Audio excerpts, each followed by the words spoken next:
Pick up your phone, flip it over.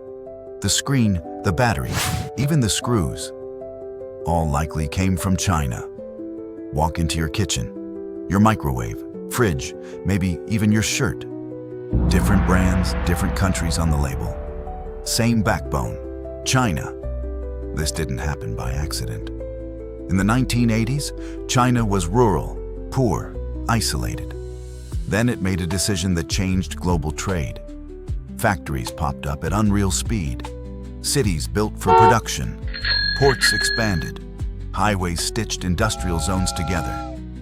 The government didn't just invite companies, it built the ecosystem. Cheap labor was the bait.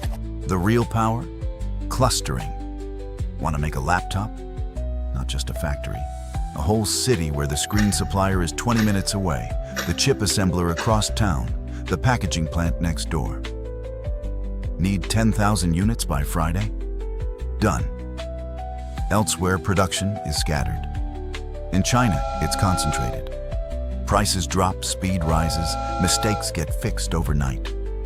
Companies didn't just manufacture there. They designed products around it.